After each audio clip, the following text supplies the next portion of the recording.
రైతులకు మోడీ సర్కార్ భారీ గుడ్ న్యూస్ అందించబోతోందా? వెలువడుతున్న నివేదికల ప్రకారం చూస్తే అవుననే సమాధానం వినిపిస్తోంది. కొత్త బడ్జెట్ రానున్న తరుణంలో రైతు సంఘాలు పలు డిమాండ్లను ప్రభుత్వం ముందుంచాయి. వ్యవసాయ రంగాన్ని ఆదుకోవడానికి అన్ని రకాల పంటలకు కనీస మద్దతు ధర చట్టబద్ధం చేయాలని డిమాండ్ను మరోసారి తెరపైకి తెచ్చాయి. భారతీయ కిసాన్ యూనియన్ జాతీయ ప్రధాన కార్యదర్శి చౌదరి యుద్ధవీర్ సింగ్ ఈ అంశంపై స్పందిస్తూ ఇది కేవలం విజ్ఞప్తి మాత్రమే కాదని కోట్ల మంది రైతుల మనుగడకు సంబంధించిన ప్రధాన అవసరమని స్పష్టం చేశారు. ప్రస్తుతం కేంద్ర ప్రభుత్వం కేవలం కొన్ని ఎంపిక చేసిన పంటలకు మాత్రమే మద్దతు ధరను ప్రకటిస్తోంది. ప్రభుత్వ జాబితాలో లేని మిగిలిన పంటలను సాగు చేసే రైతులు మార్కెట్లో వ్యాపారుల చేతిలో మోసపోతున్నారు. రాజకీయ పార్టీల తీరుపై యుద్ధవీర్ సింగ్ అసహనం వ్యక్తం చేశారు. ప్రతిపక్షంలో ఉన్నప్పుడు రైతుల పక్షాన నిలబడి మాట్లాడే నాయకులు అధికార పీఠం ఎక్కగానే ఎంఎస్పీ హామీలను తుంగలో తొక్కుతున్నారని విమర్శించారు.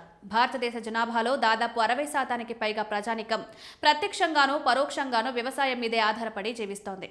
ఇంత పెద్ద జనాభాకు ఉపాధి కల్పిస్తున్న ఈ రంగానికి బడ్జెట్ కేటాయింపులు చాలా తక్కువగా ఉంటున్నాయి.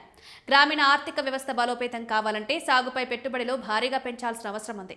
కేవలం సబ్సిడీలతో సరిపెట్టకుండా దీర్ఘకాలిక ప్రయోజనాలనిచ్చే పథకాలు ప్రవేశపెట్టాలని రైతులు కోరుతున్నారు. ప్రస్తుత గణాంకాల ప్రకారం ప్రభుత్వం మొత్తం 22 రకాల పంటలకు ఎంఎస్పీ నిర్ణయిస్తోంది. ఇందులో 14 ఖరీఫ్ రకాలు, 6 రబీ రకాలు కాగా మరో 2 వాణిజ్య పంటలు ఉన్నాయి.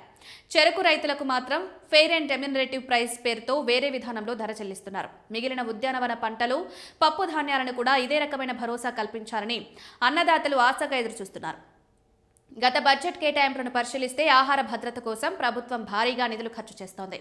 జాతీయ ఆహార భద్రతా చట్టం కింద దాదాపు 81 కోట్ల మందికి ఉచితంగా రేషన్ ఇవ్వడానికి లక్షల కోట్లు వెచ్చిస్తున్నారు. ఫుడ్ కార్పొరేషన్ ఆఫ్ ఇండియా ఈ ఆహార ధాన్యాల కొనుగోలు, నిల్వ బాధ్యతలను నిర్వహిస్తోంది. అయితే ఈ నిధుల వినియోగదారుల ప్రయోజనాల కోసం ఎక్కువగా ఉపయోగపడుతున్నాయి తప్ప రైతుల ఆదాయ వృద్ధికి తక్కువగా తోడ్పడుతున్నాయి. ఆర్థిక రంగ నిపుణులు వ్యవసాయ బడ్జెట్ తీరుపై కీలక సూచనలు చేస్తున్నారు.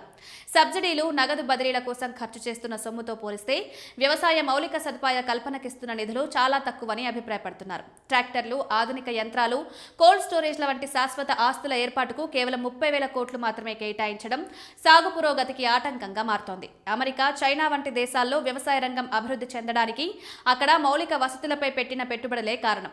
భారత్ కూడా అదే దారిలో పయనించాలని గ్రాండ్ థార్నట్ భారత్ ప్రతినిధులు సూచిస్తున్నారు. కేవలం తక్షణ ఉపశమనం ఇచ్చే పథకాల కంటే పబ్లిక్ ప్రైవేట్ భాగస్వామ్యం ద్వారా గ్రామీణ ప్రాంతాల్లో గిడ్డంగులు, రవాణా వ్యవస్థను మెరుగుపరచడం వల్ల రైతులకు లాభాలు పెరుగుతాయి. అప్పుడే వ్యవసాయం స్థిరమైన వృద్ధిని సాధిస్తుంది.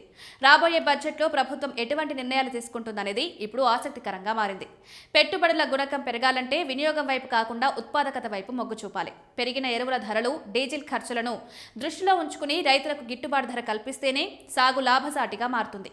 కేంద్రం ఈసారి రైతుల గోడు విని మద్దతు ధరపై కీలక ప్రకటన చేస్తుందని సామాన్య రైతు ఆశిస్తున్నాడు.